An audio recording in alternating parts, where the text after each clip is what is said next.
Ang kwentong ito ay hango sa totoong buhay. Mula ito sa isa nating kabayan na itago na lamang natin sa pangalang Mila.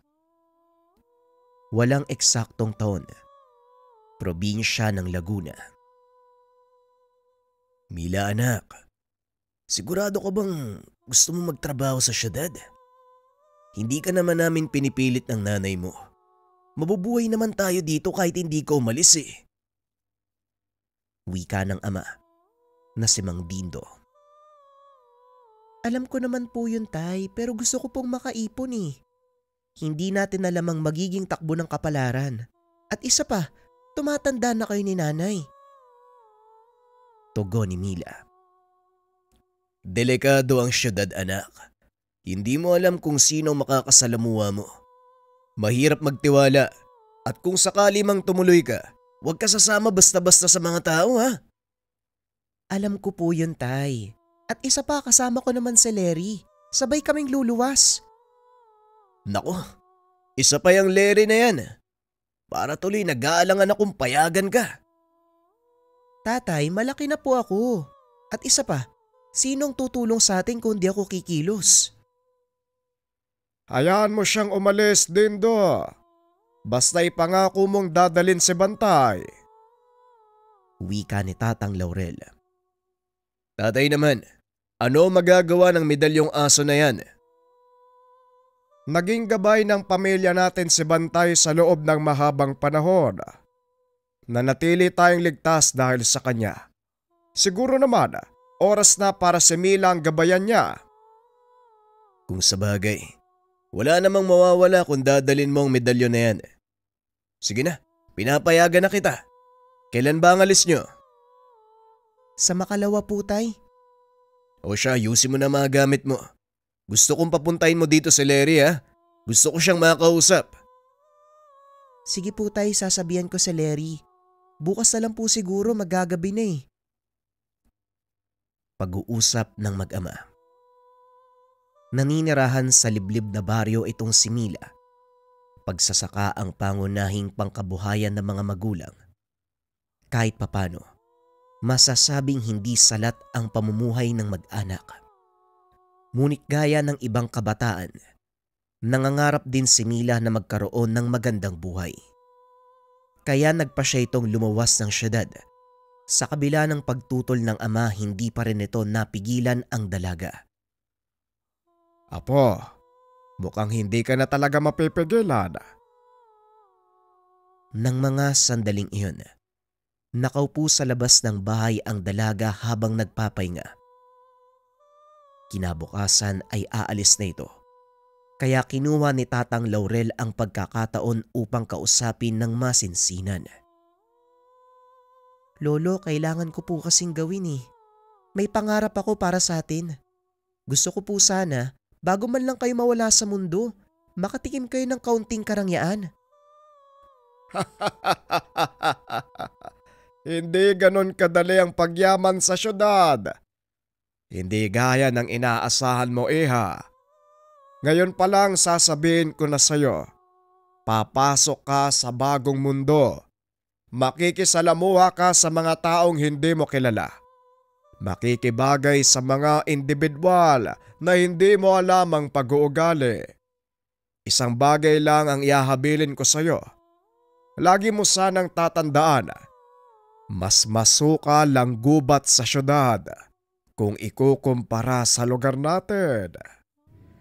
Huwag po kayo mag-alala, Lolo. Nagawa kong lumaki ng ganito dito sa atin. Siguro naman, kakayanin kong makiangkop sa syudad.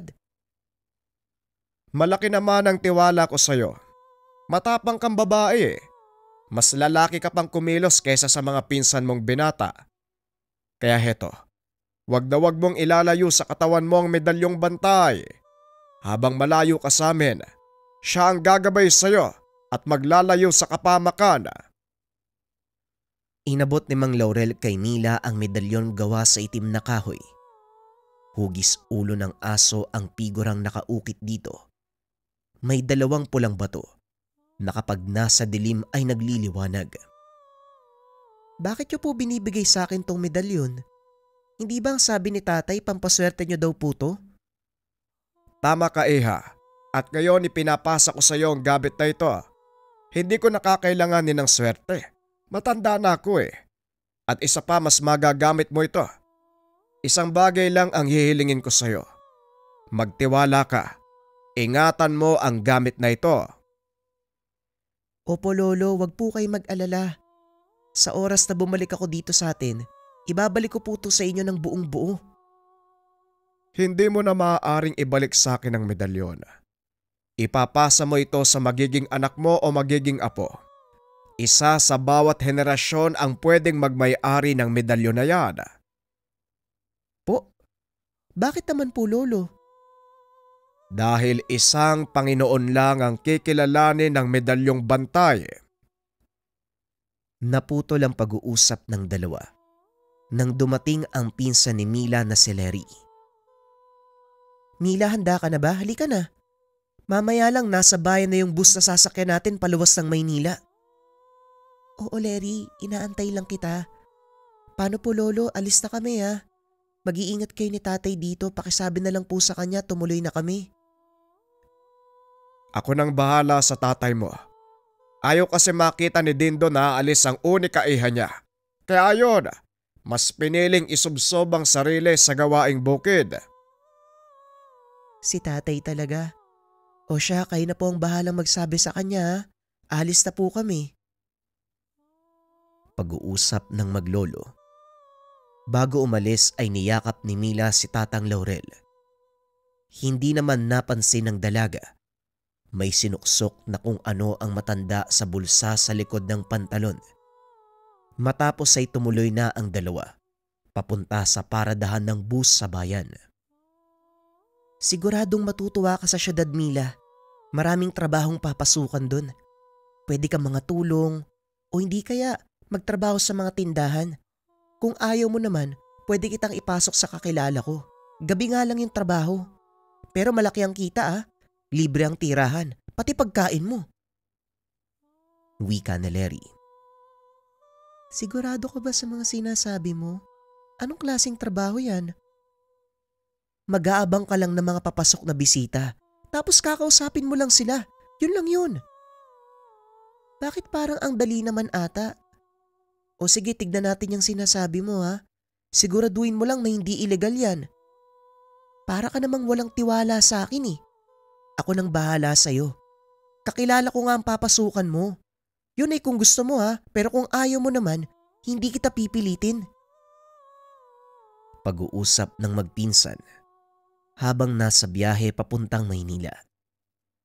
Hindi na malaya ng dalawa ang oras. Maya-maya lang ay huminto na ang bus sa terminal. Mula doon, sumakay ng jeep ang dalawa papunta sa lugar na tinutuluyan ni Larry. Nanibago ng husto si Mila. Ang daming tao.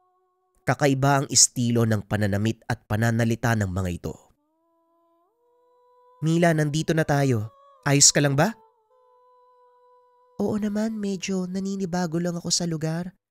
Saka napagod sa biyahe. Ako nga rin eh. O siya, umakyat muna tayo sa kwarto ko. Magpahinga ka. Bibili ako ng makakain natin. Hindi ka ba nagluluto ng pagkain mo dito?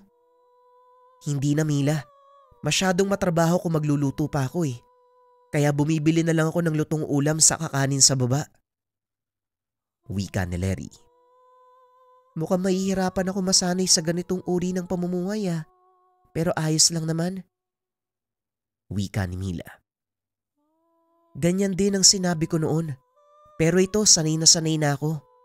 Sige na, dumito ka na muna. Maligo ka kung gusto mo at magpahinga. Sige Larry ah, ako nang bahala. Pagbaba ng pinsan, naganda ang dalaga para maligo. Habang nagbibihi siya, nakapa nito sa bulsa ng pantalon ang binigay na medalyon. Nakarating na po kami dito sa Maynila, Lolo. Medyo naninibago ang katawan ko. At saka parang gusto ko nang umuwi dyan.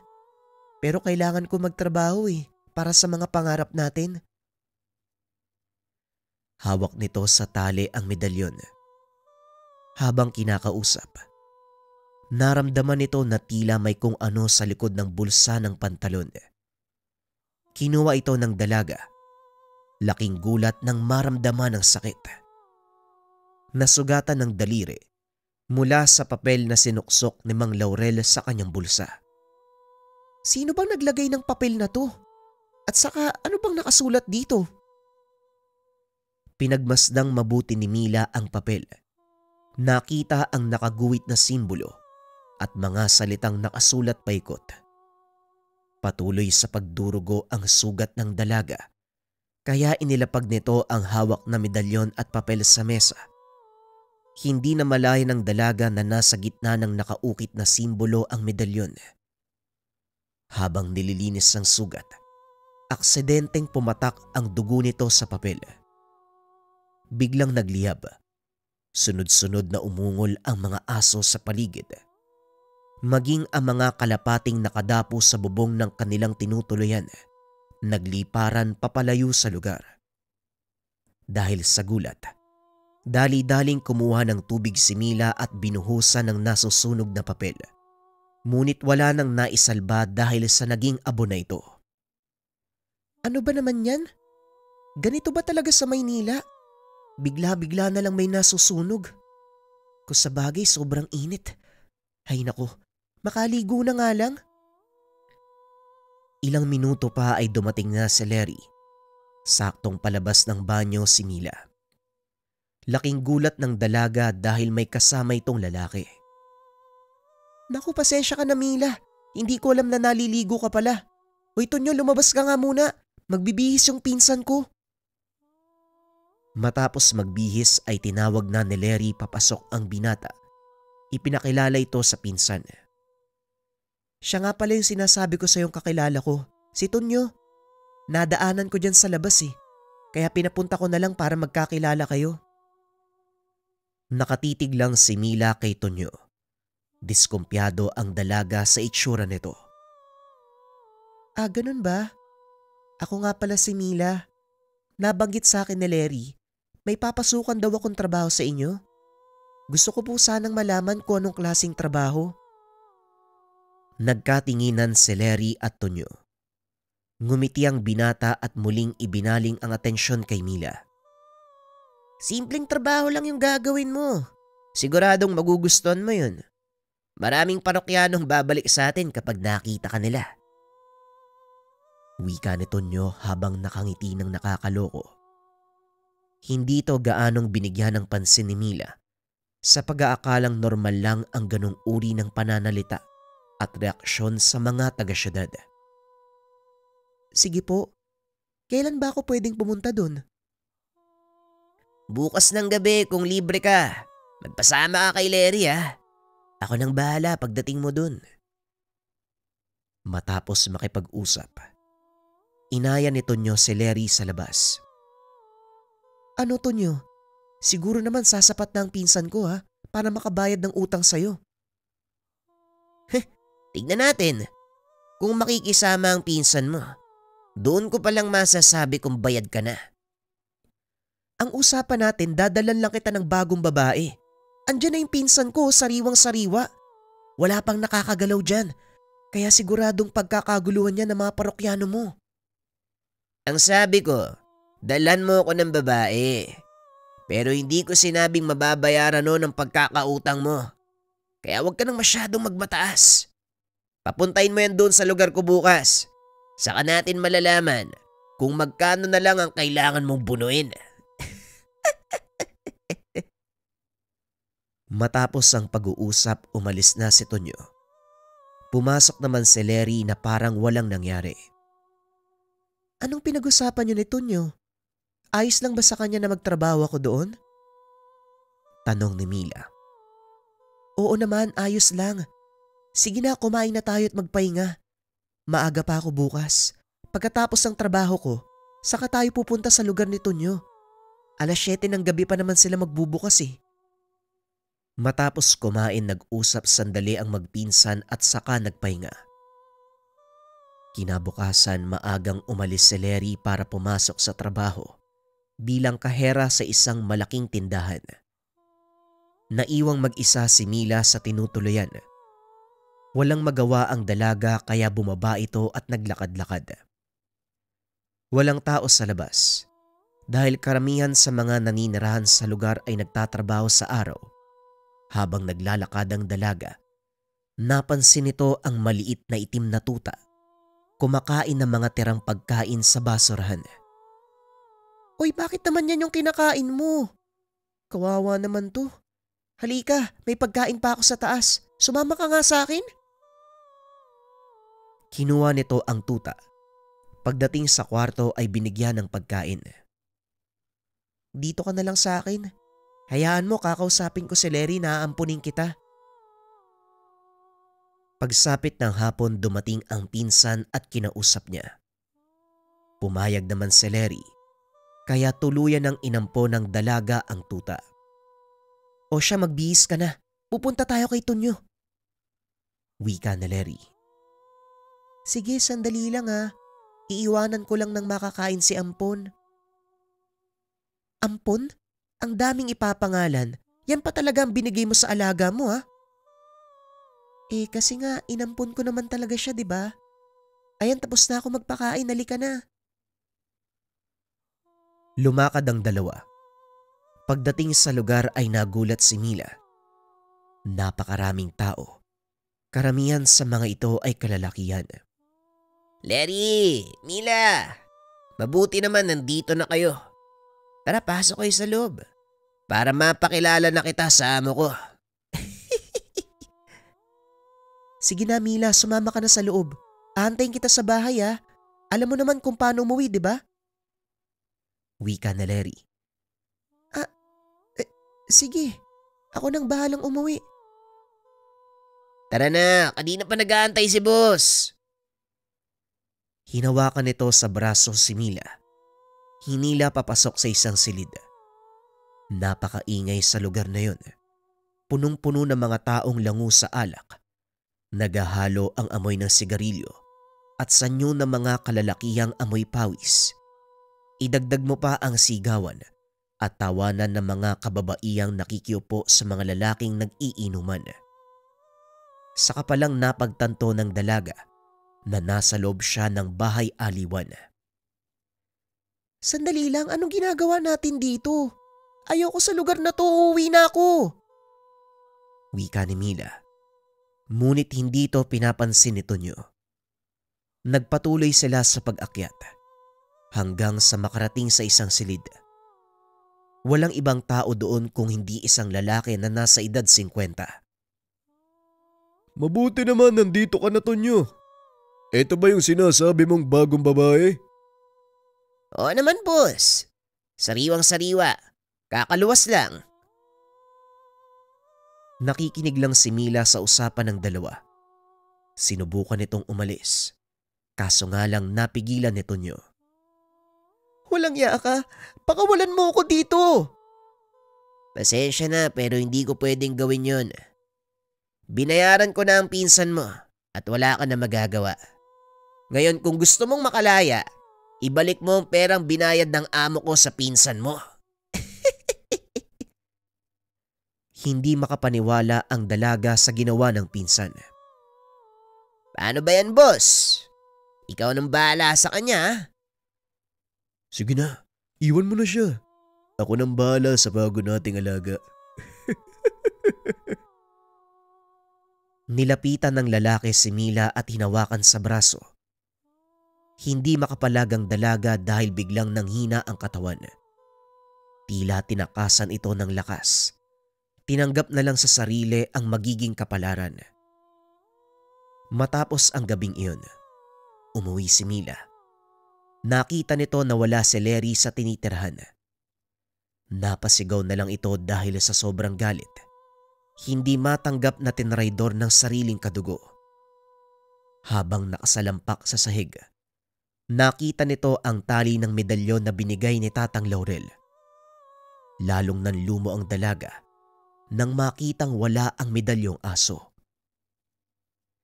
Pati ba naman yun mawawala? Kinuha pa. Humanda kayong lahat.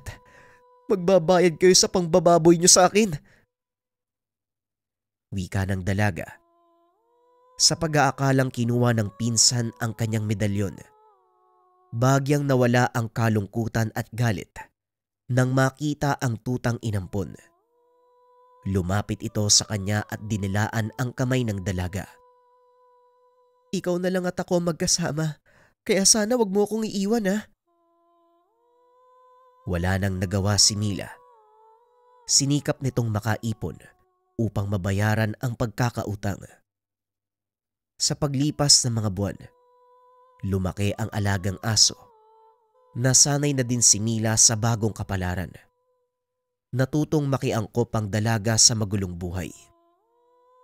Pinili nitong tiisin ang hirap sa kanyang pinasukang trabaho para lamang makaipon, mairaos ang pang-araw-araw na pangangailangan. Ngunit isang masamang pangyayari ang naganap. Nang minsang umalis ang dalaga, hindi nito namalayang natunugan ni Tonyo ang kanyang plano. Nalaman na may naipon itong pera sa tinitirahan. Nang umuwi si Mila, nagkalat ang mga gamit nito. Nakitang nakaupo si Tonyo sa mesa. Alam mo, malakas ang pangamoy ko, Mila. Alam ko kung anong plano mo. Gusto mo kaming takasan, di ba? Anong sinasabi mo? Bakit ko naman gagawin yun? Hindi nga ako makaalis sa lugar na to eh. Wala akong pera. Wala din akong alam na ibang trabaho. Wala kang pera. Anong tawag mo dito? Kaninong pera to? Nanlaki ang mga mata ng dalaga. Hawak-hawak ni Tonyo ang perang pinaghirapan sa loob ng ilang buwan. Bitawan mo yan. Pinaghirapan ko yung perang yan eh. Anong balak mong gawin sa perang to? Tatakasan mo kami. Pasensya na, Mila. Pero hindi ko hahayaang mawala ng kahit isang bakang gatasan. At isa pa, hindi pa bayad ang perang kinuha ng pinsan mo sa akin. Hindi na nagsalita ang dalaga. Sagad na ang galit nito dahil sa mga nangyari sa buhay. Tumayo si Tonyo. Nilapitan si Mila. Lahat na kinuha niyo sa akin ah. Kahit yung kalayaan ko ah. Bakit hindi niyo ako hayaang mabuhay ng payapa? Bigla siyang sinakal ni Tonyo. Hindi ka pwedeng umalis dahil mawawalan ako ng pagkakakitaan. Alam mo ba kung gaano kalaking pera ang binayad ko sa pinsan mo? Kulang pa ang walang kwenta mong kaluluwa para ipangbayad. Kaya kung tatakas ka lang din, mas mabuti pang patayin na lang kita. Naglabas ng patalim si Tonyo at tinutok sa leeg ni Mila. Siguro nga mas mabuti kung mamamatay na lang ako. Sige Tonyo, ituloy mo. Talagang tutuluyan na kita. Pero hindi kita papatayin ng hindi natitikman. Sa lagay si boss lang ang nakikinabang sa katawan mo eh. Inihagis si Tonyo si Mila sa kama. Dali-daling nagtanggal ng kasuotan. Akmang lalakad na ito papunta sa dalaga nang biglang marinig ang angil ng isang malaking aso. Nanlaki mga mata ni Tonyo. Hindi niya ito napansin kanina. Isang malaking aso ang nakatayo sa pintuan. Marahan itong naglalakad at sa bawat pagakbang ng aso, unti-unting nagbabago ang laki ng pangangatawan. Biglang sinakal ni Ampon sa leeg si Tonyo. Walang pagdadalawang isip na nilapa.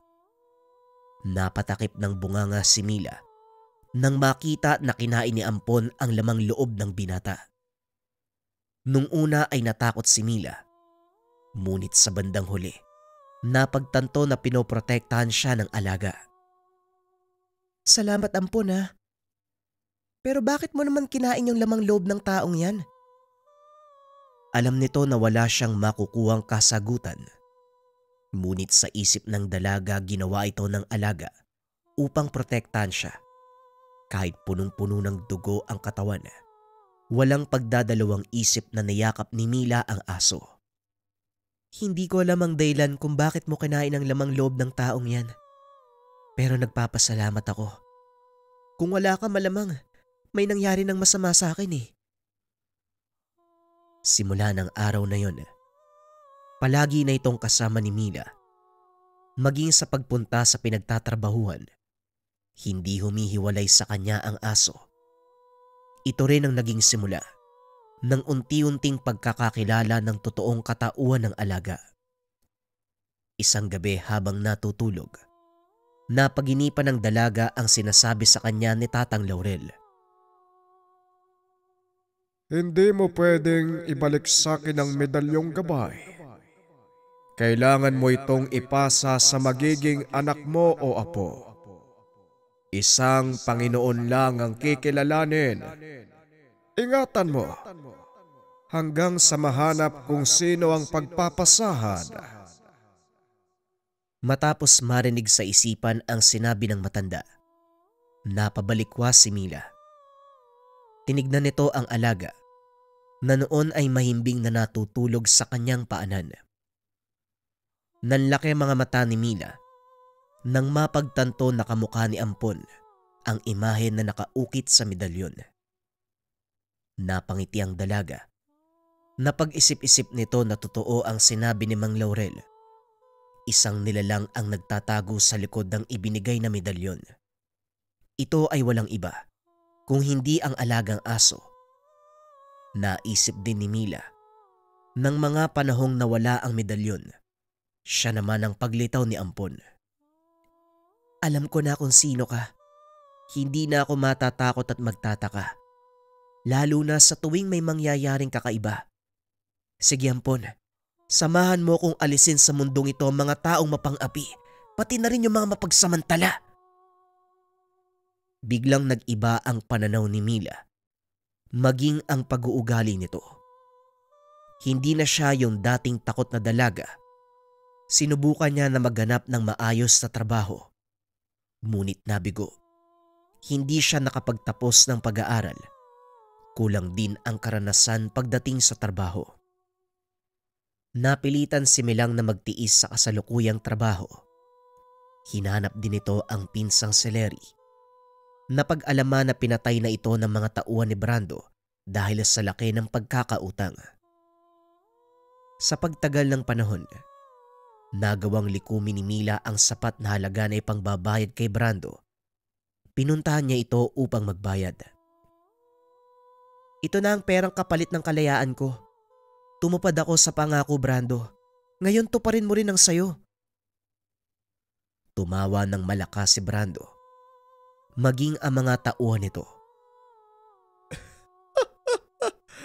Teka, ako ba yung nangako sa'yo? Hindi naman, di ba, si Tonyo?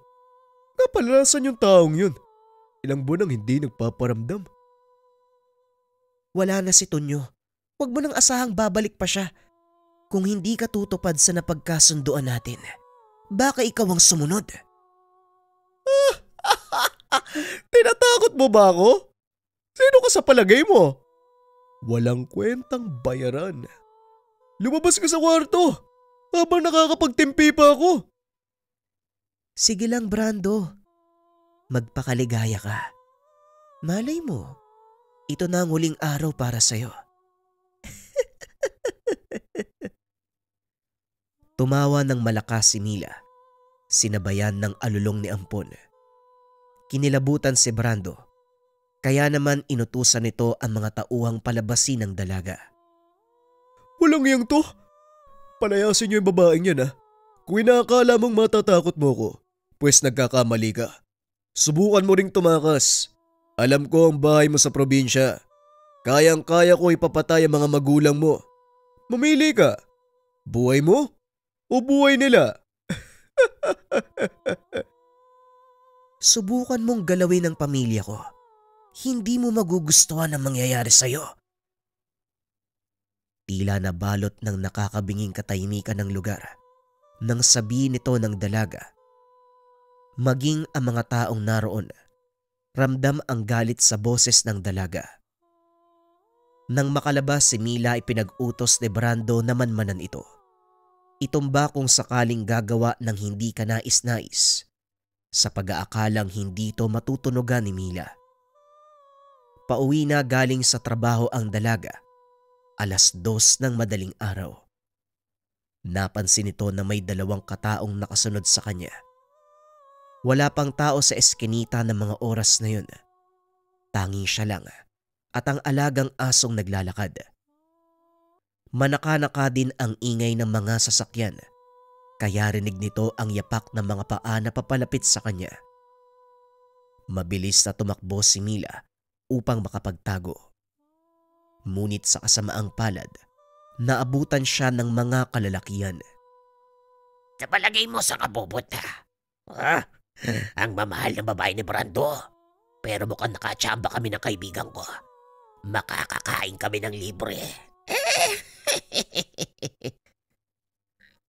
Hawak-hawak ng isa sa mga kalalakihan ang dalawang kamay ni Mila, habang yung isa pilit nagtatanggal ng butones ng pantalon. Nagmamakaawa ang dalaga, ngunit tila walang naririnig ang mga kalalakihan, hanggang sa bigla na lang nagpakita si Ampon. Sinubukang itaboy ng isa sa mga lalaki ang aso, ngunit sa halip na umalis, dinamba nito ang lalaking nagtaboy sa kanya. Unti-unting lumaki ang katawan ni Ampon. Nilapa ang lalaki. Napasigaw ito, kaya kinagat ng aso sa liig upang manahimik. Nakita mo ba yung nangyari sa kasama mo? Mukhang yung alaga ko makakakain ng libre ngayon Wika ng dalaga habang pinanlalabanan ang pagkakahawak ng lalaki. Itinulak nito si Mila. Nakita itong nakatulala sa kanya. Nasa likod ng dalaga si Ampon, na noon ay patuloy na kinakain ang lamang loob ng isa pang lalaki. Demonyo ka! May alaga kang aswang! Dali-dali itong tumayo at sinubukang tumakbo. Ngunit naabutan ni Ampon at nilapa hanggang sa tuluyang mamatay. Matapos ay mabilis na umalis ang dalawa sa lugar. Medyo malapit na ang tinutuluyan ni Mila, kaya walang sino man ang nakakita sa nangyari. Kinabukasan napabalita na lang ang nangyaring patayan. Kumalat na rin sa buong syudad na may gumagalang aswang. Natakot ang ilan, ngunit para sa karamihan, pangkaraniwang tsismis lang ito. Hanggang sa nasundan pa. Sa pagkakataong iyon, isa sa mga tauhan ni Brando ang pinatay ni Mila at Ampon. Inisa-isa ng dalaga ang mga tauhan nito na nambubugaw ng babae. Sinasamantala ang pangangailangan sa pera. Dahil sa nangyari, marami sa mga bugaw ni Brando ang nanahimik at piniling tumigil sa gawain. Unti-unting naramdaman ng sukab na negosyante ang pagbagsak ng kanyang pinagkakakitaan. Lahat ng ito, sinisisi kay Mila. Hanapin niyo ang babaeng yan. Siguraduhin niyong madadala sa akin ang buhay. Dahil ako mismo ang pipilipit sa leeg niya. Malaking pinsala na ang naidulot ng walang hiyang babaeng yan sa akin. Wika ni Brando sa mga tauhan. Alam ni Mila na mangyayari ito, kaya naman pinili niyang magtago. Ngunit lagi lang din siyang natutunton na mga kalaban, kaya napag-isip-isip ni Mila na harapin ang mga ito para matapos na ang gulo. Sunod-sunod na patayan ang umalingaw-ngaw sa balita. Karamihan sa mga biktima, mga pinaghanap ng kapulisan, mga taong may kinalaman sa iligal na gawain. Hindi pa rin makapaniwala si Brando na unti-unting nauubos ang mga pinagkakatiwalaang tauhan. Ito ay dahil lang sa isang babae na galing sa probinsya. Ngunit hindi lang paghihigante ang naging adhikain ni Mila. Sinusubaybayan nito ang lansangan ng Maynila upang makilala ang mga pusakal. Mga taong walang ginawa, kung hindi manamantala ng kapwa. Siya mismo ang nagpapataw ng parusang kamatayan sa mga ito. Bagay na hindi maunawaan at malaman ng kapulisan kung bakit ito nangyayari. Wala namang nakakakilala kay Mila. Hindi rin matukoy kung paanong nangyayari ang krimen dahil malinis ang pinangyarihan. Wala ni isang bakas ni Mila at Ampon ang makikita sa lugar. Hayaan mo lang silang magkandara pa sa kakaisip. Hindi nila malalaman na tayong may gawa nito, Ampon. nararapat lang para sa kanilang ganitong problema. Kinakausap nito si Ampon habang pinagmamasdan ang kapulisan. Nag-iimbestiga sa bangkay ng isang lalaking nakalutang sa estero. Nagulat ang dalaga. Biglang may nagsalita sa tabi niya. Sunod-sunod na ang pagkamatay at pare-pareho ang nangyayari sa kanila. Wakwak ang lalamunan. Wala nang lamang loob. Ang nakakapagtaka, bakit hindi nila matukoy kung sino ang pumapatay? Napalingon si Mila. Nakita ang isang matandang lalaki na nakaupo sa tapat. Oo nga, Manong. Parang nakakatakot na nga lumabas paggabi. Oo. Para sa mga gaya mong babae, hindi na dapat kayo nagpapagala-gala sa daan ng 10 oras ng gabi. Ang ganda ng aso mo Maaari ko bang malaman ang pangalan niya? Ampon po ang pangalan ng alaga ko. Kayo po, anong ginagawa niyo dito? Wala naman. Napadaan lang. Palagi kasi ako nagkakape sa lugar na to. Natsyempohan kong may mga pulis. Nakisyoso.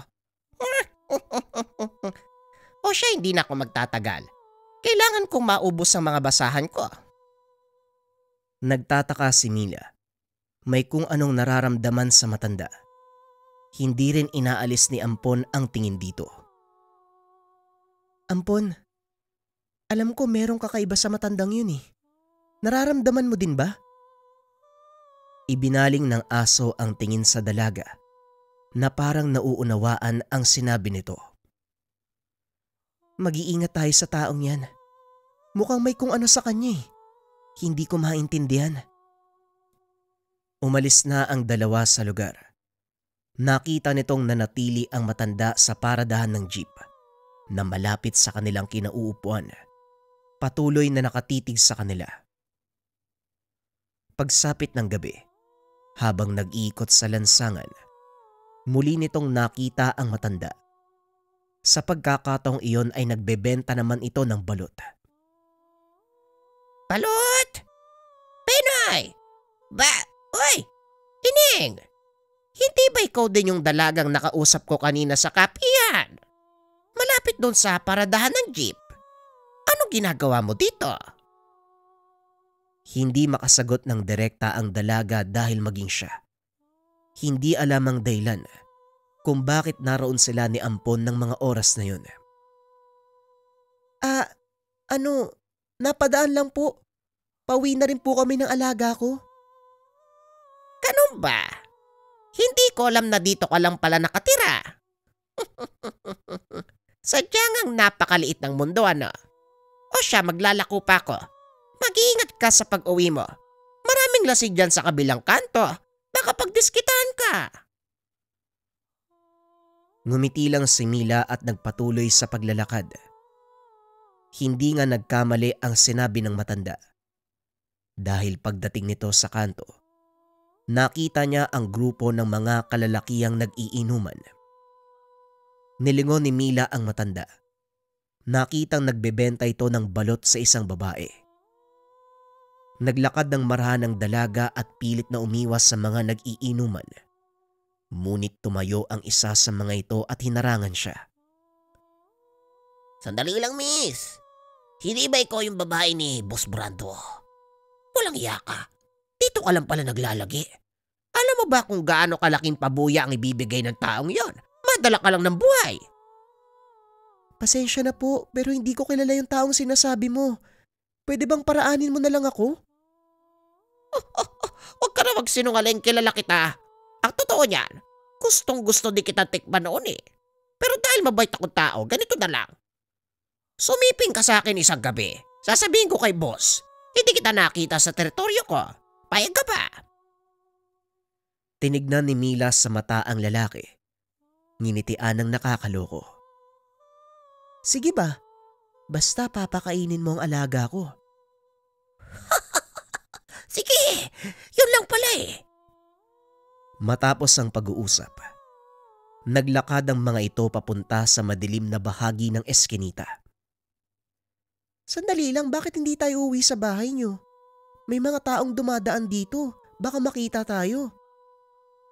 Wala nang dumadaan sa parting to. Isa pa nandun yung asawa ko eh. Gusto mo bang katayin niya ako? Bilisan mo na nang matapos na tayo. Ngumiti ang dalaga. Hinayaan ng lalaki na gawin ang gusto niya. Ngunit bago matuloy, inawat ito ng dalaga. Teka, sandali lang. Akala ko ba papakainin mo yung alaga ko? Mamaya na, pagkatapos natin. Bibigyan na lang kita ng pera pambili ng pagkain niya. Dali na. Naku, hindi ko makain ng lutong ulam ang alaga ko. Pasensya ka na ha. Sariwang karne yung kakainin niya eh. Nagulat ang lalaki sa sinabi ng dalaga. Kaya naman napahinto ito sa ginagawa at tinignan ng aso, na noon ay nakatayo sa likod nila at nanlilisik ang mga mata. Nakakatakot naman niya alaga mo. Baka pwedeng paalisin mo muna. Gutom na kasi siya eh. Kanina pa gustong kumain. Biglang yumuko ang dalaga. Laking gulat ng lalaki dahil bigla siyang sinakal ni Ampon sa muka. Sisigaw pa sana ito ngunit huli na dahil kinagat ng aso ang kanyang leeg. Dahilan para masakal ito at tuluyang malagutan ng hininga. Nilapan ng tuluyan ni Ampon ng lalaki at sa kalagitnaan ng pagkain ng aso, biglang narinig ni Mila ang pamilyar na boses. Sinasabi ko na nga ba? Ikaw nga ang salarin sa lahat ng patayang nangyayari dito. Napalingon si Mila. Akmang tatakbo nang bigla siyang harangan ng isa pang malaking aso. Huwag ka nang magtangkapang manlaban. Hindi ka papatakasin ng alaga ko. Ano bang kailangan mo sa akin? Papatayin mo ba ako? Depende sa magiging sagot mo. May ilang katanungan lang ako. At kapag nagustuhan ng alaga ko mga sagot mo, hahayaan kitang mabuhay. Ginagawa ko lang to para magigante sa mga taong nanggipit sa akin. Hindi pa ako nagsisimulang magtanong. Gusto kong malaman, saan mo nakuha ang alaga mong aso? Hindi ako sigurado pero sa palagay ko, galing yan sa medalyon na binigay ni Lolo Laurel. Medalyon? May kasama bang maliit na papel na may nakasulat na simbolo at mga salitang nakapaikot? Paano mo nalaman? Biglang naalala ni Mila ang nangyari bago magpakita si Ampon. Dahil hindi tayo nagkakaiba. Gaya mo, isa kong piniling tagapangalaga. Ang sabi mo, Iha, Laurel ang pangalan ng taong nagbigay sa'yo. Tama po kayo. Ang sabi sa akin ni Lolo, pampaswerte ang medalyon kaya dinala ko. Ha?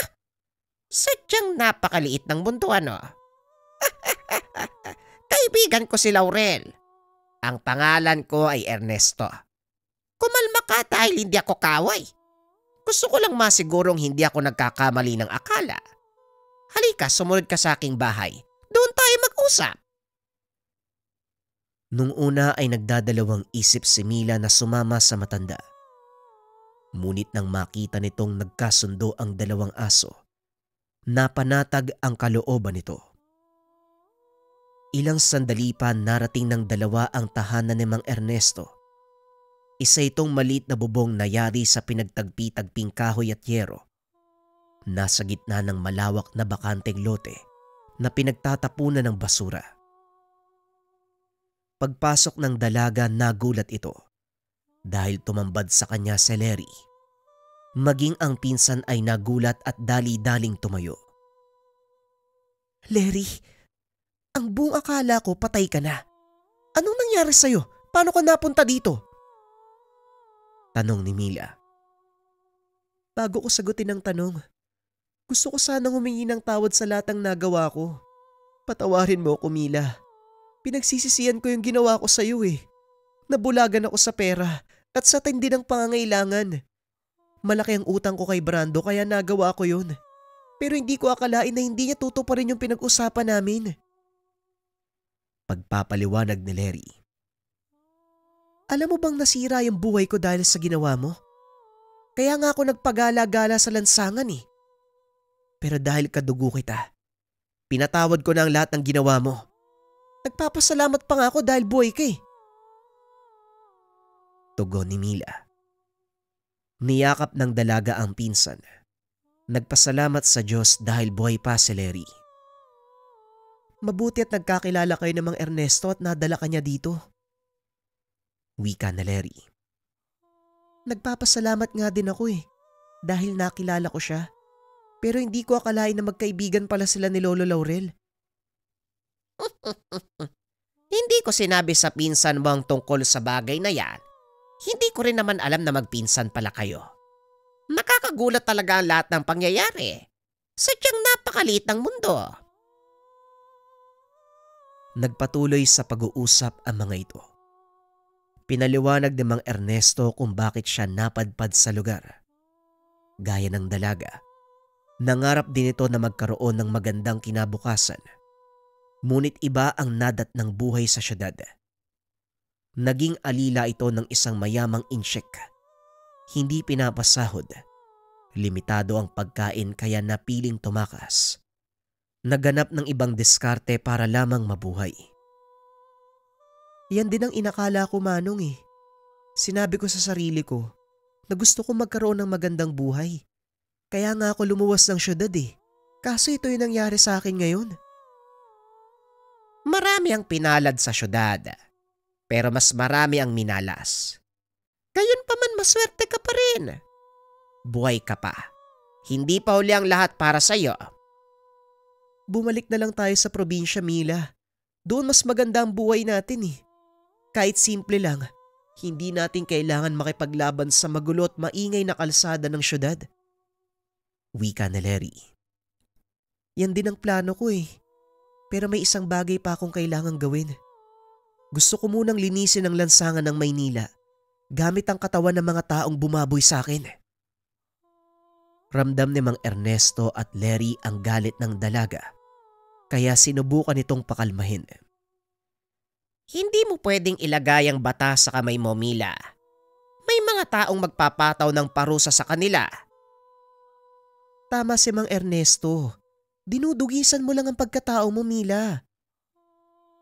Kailangan kong gawin to, hindi ako matatahimik hanggat hindi nawawala sa mundong ito yung mga taong nambaboy sa akin. Muling wika ni Mila. Nauunawaan ko ang nararamdaman mo, pero mali ang gusto mong mangyari. Simula pa lang na magpasya ako lumuwas ng Maynila, nagkamali na ako ng pasya eh. Hindi naman siguro masama kung lulubusin ko na bago ko humingi ng tawad sa Diyos. Napailing na lang si Mang Ernesto. Alam na wala siyang magagawa. Alam kong kahit anong gawin namin, hindi ka na mapipigilan sa gusto mong mangyari. Mag-iingat ka. Naway patnubayan ka ng Diyos, iha. Alam kong nasa panig ko ang Diyos dahil hindi niya ako ilalagay sa ganitong sitwasyon nang walang dahilan. Matapos ang pag-uusap na yon, muling nagpaalam si Mila upang simulan ang huling plano. Sandali lang, Mila. Alam mo ba kung saan nahanapin si Brando? Tanong ni Larry. Marami siyang bahay-aliwan sa kabaan ng ermita. Kung kailangan kong isa-isahin ng mga yon, gagawin ko. Nang mga sandaling iyon, ibang Mila ang nakita ni Larry. Nawala ang dating mahinhin at malambing na dalaga. Napalitan ito ng palaban at napakatapang na personalidad.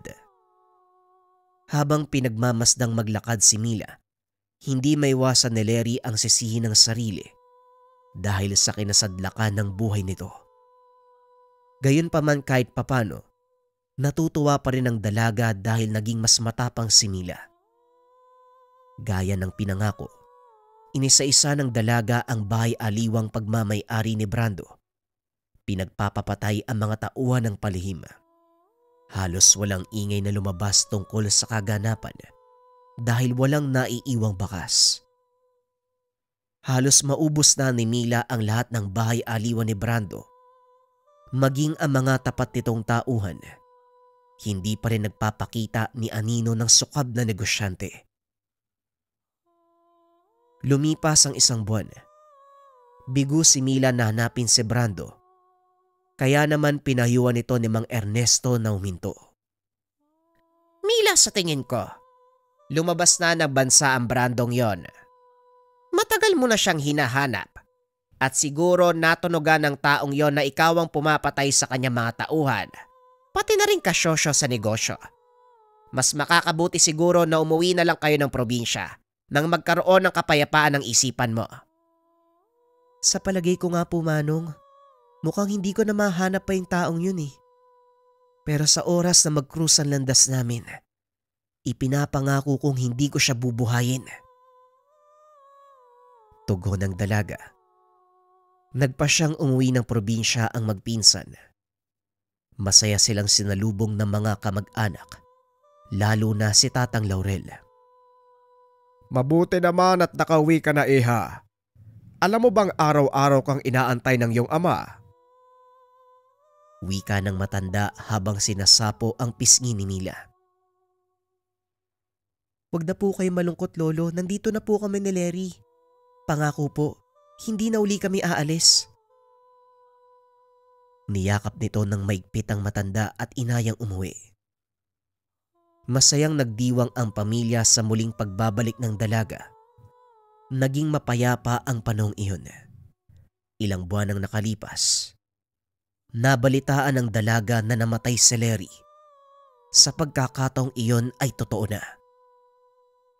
Larry naman, ang lakas mo namang magbiro eh.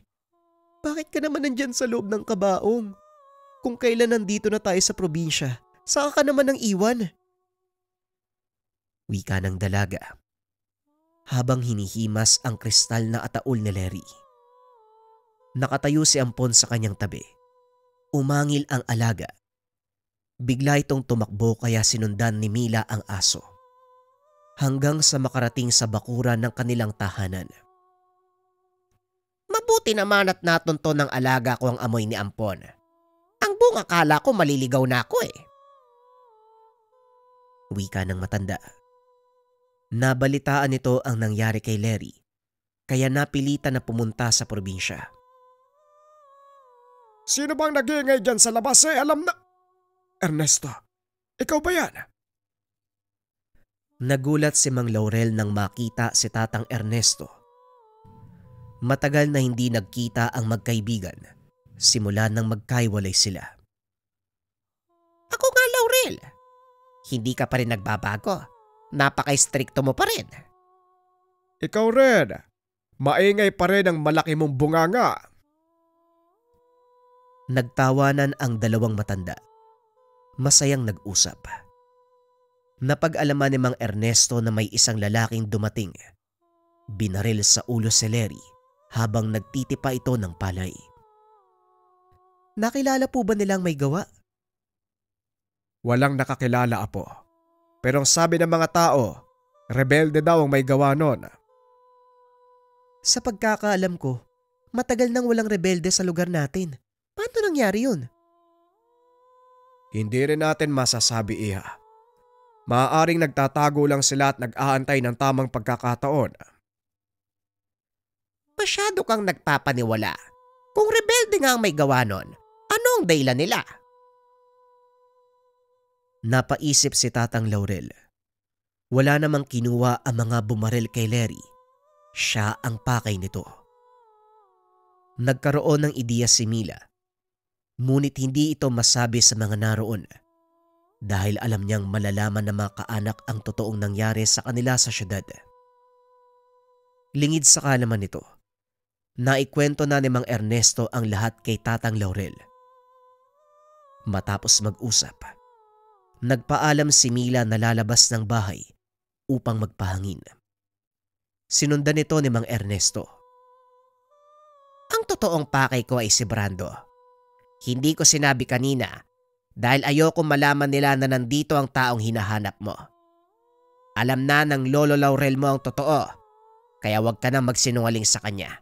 Kung sakali mang tanungin ka ng matandang yon. Kung ganon, nandito pala si Brando at siya din ang may gawa nito. Tama, Camila. Siya nga ang pumatay kay Larry. Kung ganon, humanda siya dahil hindi ako titigil hanggat hindi ko siya napapatay. Ginawa niyang personal ang alitan namin. Maging ang mga kamag-anak ko, balak niyang galawin. Habang nag-uusap ang dalawa, biglang dumating si Tatang Laurel. Sa tingin mo, Apo, magagawa mo bang bigyan ng katarungan ng kamatayan ng pinsan mo? Opo, Lolo. Sa tulong ni Ampon. May pangalan na pala ang gabay mo. Magaling, Mila, kung ganon. Ipagkakatiwala ko sa iyo ang tungkol sa bagay na ito. Ernesto, maaari bang subaybayan mo ang aking apo? Ako nang bahala sa kanya. Sige na. Pumasok ka na sa loob, Laurel. Aalis na kami ni Mila. Nang masigurado ni Tatang Laurel ang kaligtasan ng apo sa kamay ng kaibigan, pumasok ito ng tahanan. Tumuloy naman sa paglalakad ang dalawa. Gamit ang kakayahan ng kanilang mga alaga, nagawa nilang matunton ang kinaroroonan ni Brando. Masayang nakikipag-inuman sa mga kasama, walang malay sa mangyayari. Manong, pwede bang ibalato mo sa akin ang taong yan? Kung yan ang gusto mo, walang problema. Ako nang bahala sa mga tauhan. Sinugod ng alaga ni Mang Ernesto ang mga ito para mabulabog. Lumabas ng tahanan si Brando. Dali-daling tumakbo si Mila palapit nang makita nitong tatakas na ang kalaban. Ampon, bilisan mo! Huwag mo hayaang makatakas! Dali-daling tumakbo si Ampon at dinamba sa likuran si Brando. Dahilan para magpagulong-gulong ito sa putikan. Dinaganan nito ng aso at sa mismong harapan, unti-unting nagpalit ng anyo ang gabay ni Mila. Halimaw! Ilayo niyo sa akin yung halimaw na yan, pakiusap. Tulungan mo ko, Mila. Ilayo mo sa akin yung halimaw na yan. Sabihan mo lang ako kung anong gusto mo. Ibibigay ko. Pera ba? Marami ako nun. Gusto mo, kunin mo na eh. Sa'yo na ang lahat ng pera ko. Huwag mo lang kawayang patay ng halimaw na yan. Nang kinuha mo sa akin ang pagkatao ko, nagmakaawa din ako sa iyo eh. Pero hindi ka nakinig. Sarap na sarap ka sa ginawa mo. Parang musika pa ang iyak ko sa tenga mo. Kinagat ni Ampon ang kaliwang balikat ni Brando at napasigaw ito. Tama na, Mila. Parang awa mo na. Ang sarap pakinggan ng pagmamakaawa ng isang tao, hindi ba? Ngayon nararamdaman mo na ang naramdaman ko nang babuyin niyo ang katawan ko. Hinila ni Ampon ang laman na kagat, dahilan para mapasigaw muli si Brando. Huwag kang mawawala ng malay. Hindi pa ako tapos sa'yo. Inilipat ni Ampon ang kagat sa kanang braso. Walang pagdadalawang isip na hinila.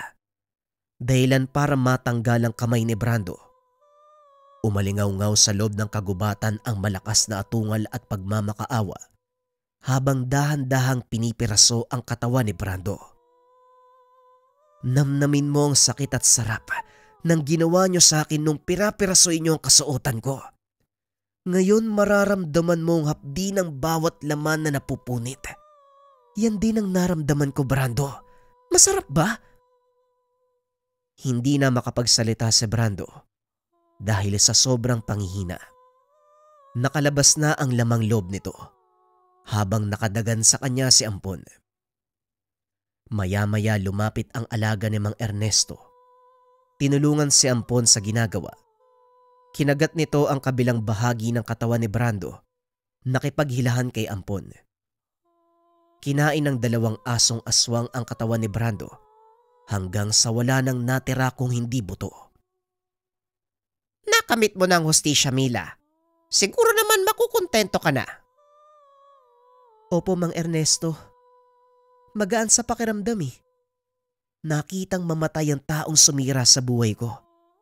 Sa wakas mabubuhay na ako ng payapa.